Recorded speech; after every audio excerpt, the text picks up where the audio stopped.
مصر کے کسی علاقے میں ایک مسجد میں لوگ دو گروہوں میں بانٹ گئے اور 8 اور 20 تراویح پہ بحث مباحثہ شروع ہو گیا. لوگ آپس میں گرم جوشی دکھانے لگے. ایک بزرگ جو زیادہ عمر سیدھا بھی نہیں تھے، نو عمر، وہ ان کی گفتگو سن رہے ہیں، اور جب انہوں نے دیکھا کہ لڑائی جھگڑے تک نوبت آنے والی ہے تو انہوں نے مداخلت کی اور دونوں گروہ سے یہ کہا کہ ذرا میری بات کو توجہ سے سنیے گا. پھر انہوں نے لوگوں سے جو ہے وہ کچھ سوالات کیے. ایک سوال ان سے یہ کیا کہ ذرا مجھے یہ بتاؤ کہ یہ نماز تراویح جو ہے نفل ہے، سنت ہے یا فرض واجب ہے؟ تو سب نے یہ جواب دیا کہ ظاہر ہے نفلی نماز ہے، زیادہ سے زیادہ کوئی کہہ سکتا ہے کہ یہ سنت ہے. تو دوسرا سوال انہوں نے ان سے یہ کیا کہ مجھے یہ بتاؤ کہ مسلمانوں کا آپس میں باہمی اتفاق، اتحاد اور یکجہتی جو ہے یہ نفل ہے، سنت ہے یا فرض ہے؟ تو سب نے بیک زبان جواب دیا کہ مسلمانوں کے درمیان اتفاق، اتحاد اور یکجہتی تو فرض ہے. تو پھر ان بزرگوں نے ان کی توجہ اس چیز کی طرف دلائی کہ ذرا غور کرو، اس بات پہ سوچو کہ جو شخص نفل یا سنت کی وجہ سے فرض کو ترک کر رہا ہے یا اسے نقصان پہنچا رہا ہے تو کیا وہ تمہارا خیر خواہ ہے؟ کیا وہ تمہارا ہمدرد ہے؟ کیا وہ تمہیں صحیح راستے کی طرف رہنمائی کر رہا ہے؟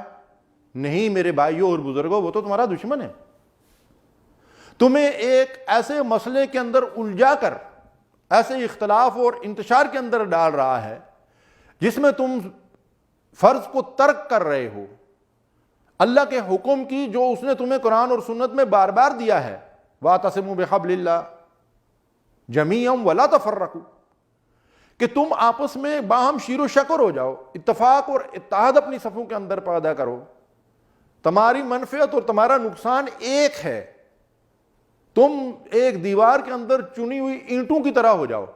لیکن جو شخص تمہیں اختلاف اور انتشار کی دعوت دے رہا ہے اور تم اس بنیاد پہ آپس میں اس طریقے سے تفرقہ بازی کر رہے ہو، وہ تمہارا ہرگز خیر خواہ نہیں ہے.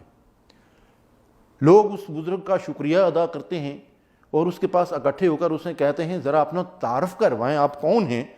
تو انہوں نے کہا کہ میرا نام حسن البنا ہے اور میں قاہرہ کا رہنے والا ہوں. اللہ اکبر.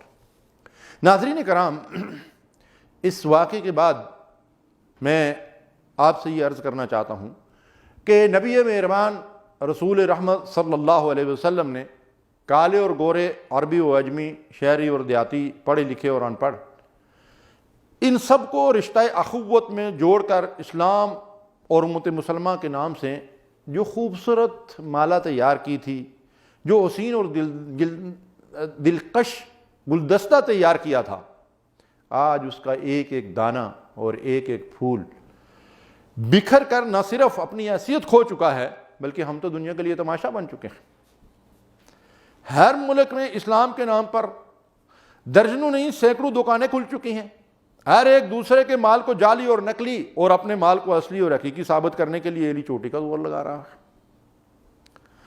اور ہر ایک اپنی اپنی ڈفلی اور اپنا اپنا راگ الاپ رہا ہے. کل حزب بما لدیہم فرحون. ہر گروہ اپنی جگہ خوش ہے. وہ کہتا ہے اصل اسلام میرے پاس ہے اور دوسرے کا اسلام جعلی اور نقلی ہے. اور حتیٰ کہ حالت یہ ہو گئی ہے کہ کوئی بھی فرقہ، کوئی بھی گروہ کسی دوسرے کو مسلمان ماننے کے لیے تیار نہیں.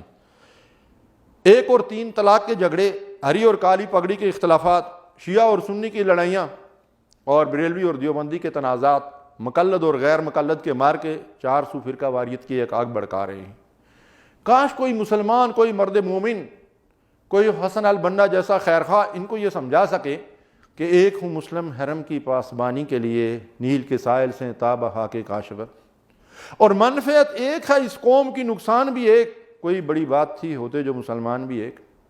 اللہ نے ہمیں ایک ہونے کا سبق دیا. فرمایا وَاعْتَصِمُوا بِحَبْلِ اللَّهِ جَمِيعًا، سب مل کر اللہ کی رسی کو، اللہ کے دین کو مضبوطی سے تھام لو. وَلَا تَفَرَّقُوا، تفریقہ برپا مت کرو، اختلاف میں مت پڑو. پچھلی امتیں اور پچھلی قومیں باہم اختلاف کر کے تباہ و برباد ہوئی، تم ایسا نہ کرو. فرمایا ان الذین فرقوا دینہم وکانوا شیعا لست منہم فی شیء.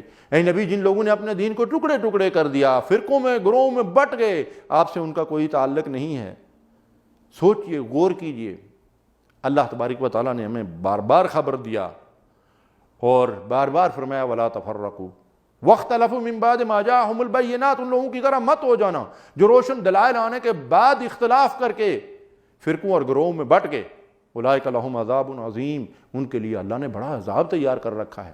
محترم بھائیوں اور بہنوں، ذرا سوچو اور غور کرو کہ سابقہ قومیں جن کو اللہ نے کتابیں دی تھی، انبیاء بھیجے تھے، اور ان واضح اور روشن ہدایات کے بعد وہ فرقوں کے اندر بٹ گئے، جیسا کہ حدیث میں آتا ہے کہ 72 فرقوں کے اندر بٹ گئے تھے، تو اللہ تعالیٰ فرماتا ہے کہ ان کی اس فرقہ واریت کی وجہ سے ان کے لیے اولئک لہم عذاب عظیم، بڑا عذاب ہے جو اللہ نے تیار کر رکھا ہے۔ اگر وہی کام ہم کریں گے تو ہماری اللہ کے ساتھ نعوذ باللہ کوئی رشتہ داری ہے؟ اللہ کی سنت تو سب کے لیے برابر ہے، اللہ کا بے لاگ انصاف تو سب کے لیے جو ہے ایک ہی اصول کی بنیاد پہ ہے کہ جو کام وہ کر کے اگر اللہ کی رحمت سے دور پھینک دیے گئے تو وہی کام ہم کریں گے تو ہم اللہ کی رحمت کے مستحق جو ہے وہ کیسے بن سکتے ہیں؟ یہ فرقہ واریت، یہ اختلاف اور یہ انتشار جس نے ہماری مسجدوں کو تقسیم کر دیا، اور ہمارے ہاں لوگوں نے بڑے خوبصورت ٹائٹل سجا رکھے ہیں، کوئی اہل سنت ہے تو کوئی اہل حدیث، کوئی پیر طریقہ ہے اور کوئی رہبر شریعت، کوئی امام برحق ہے اور کوئی علامہ دہر، لیکن سب کے سب فرقہ واریت کو الا ماشاء اللہ اس آگ کو بھڑکا رہے ہیں جس کے اندر ہم جلتے جا رہے ہیں، ایک دوسرے کو اسلام سے خارج کر رہے ہیں۔ اب تو بعض فرقوں نے جو ہے وہ جنت اور دوزخ کے فیصلے بھی کرنے شروع کر دیے، پورے کے پورا فلاں گروہ جنتی ہے اور فلاں گروہ جو ہے وہ دوزخی ہے، فلاں لوگ جہنمی ہیں اور فلاں لوگ جنتی ہیں۔ میں جس موضوع پر آپ کے سامنے گفتگو میں آغاز کیا تھا کہ حق کی تلاش، اس حوالے سے رائے حق کی تلاش کے حوالے سے یہ عرض کرنا چاہتا ہوں کہ ہر مسلمان پر اس کی استطاعت کی حد تک صحیح اور غلط کی تمیز اور حق اور باطل کی شناخت اور پہچان کی جستجو کرنا، میں سمجھتا ہوں کہ یہ فرض عین ہے۔ آئیے ہم سب مل کر اس گور نایاب کی جو فرقہ واریت کے ملبے میں گم ہو گیا ہے تلاش اور جستجو کریں۔ پہچان اور شناخت ہم بتائے دیتے ہیں، جوہری کی نگاہ ڈالنا آپ کا کام ہے۔ میں جو نبی کریم صلی اللہ علیہ وسلم کی ہدایت ہے اس کی روشنی میں جو گروہ حق پر ہے، قرآن و سنت سے اس کی جو علامات اور جو نشانیاں ہمیں ملتی ہیں ان کی طرف نشاندہی کرنا چاہتا ہوں۔ آپ ذرا اپنے ملک کے اندر تلاش کیجئے کہ یہ حق کن لوگوں کے اندر پایا جاتا ہے۔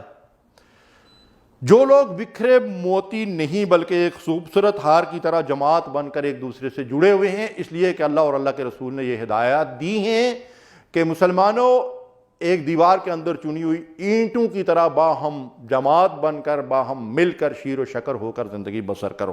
اور نبی کریم صلی اللہ علیہ وسلم نے مسلمانوں کو شہد کی مکھی سے تشبیہ دی ہے، جو ہزاروں نہیں، لاکھوں نہیں، کروڑوں کا غول جو ہے اپنی اجتماعیت کے ساتھ جو ہے وہ بستہ رہتا ہے، جو سب کلمہ پڑھنے والوں کو مسلمان سمجھتے ہیں، جو محلے اور شہر کی ہر مسجد کو اللہ کا گھر سمجھ کر اس میں نماز ادا کرتے ہیں، جو کسی خاص فرقے اور مسلک پر اصرار نہیں کرتے، جو کسی خاص شخصیت کے نہیں بلکہ خالص اللہ کے دین اسلام کے گرویدہ ہیں، اور جو مسلک اور فرقے کی نہیں اسلام اور قرآن و سنت کی بالادستی کے لیے ملک کے اندر جدوجہد کر رہے ہیں، جو اسلام کے کسی ایک شعبے کو نہیں بلکہ بلا کم و کاست پورے اسلام کے نفاذ کے لیے عملی جدوجہد کر رہے ہیں، اور وہ لوگ جو آپس میں ایک دوسرے کی ٹانگ نہیں کھینچتے بلکہ اپنی ذات پر دوسرے کو ترجیح دیتے ہیں، جو اپنے ہی ہم مسلک سے اختلاف کر کے اپنی دکان الگ لگانے کا شوق نہیں رکھتے بلکہ سال ہا سال سے ایک ہی منظم جماعت بنے ہوئے اسلام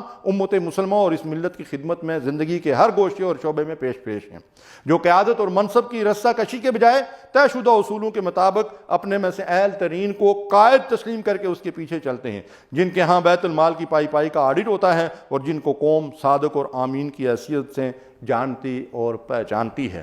ذرا اس ملک کے اندر جو اسلام کے دائی، اسلام کے دعوے دار اور دینی جماعتیں ہیں، ان میں یہ اوصاف تلاش کیجئے، اور جہاں یہ آپ کو اوصاف ملیں اللہ اور رسول کی ہدایات کے مطابق اس گروہ حق کے ساتھ جڑ کر اللہ کے دین کی سربلندی کے لیے جدوجہد کے اندر شریک ہو جائیں۔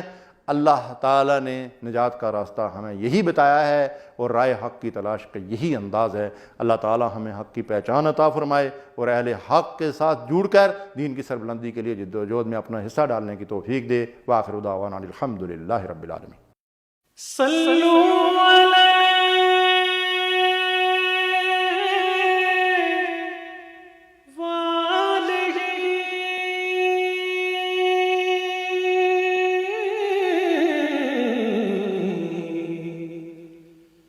صلوا علیہ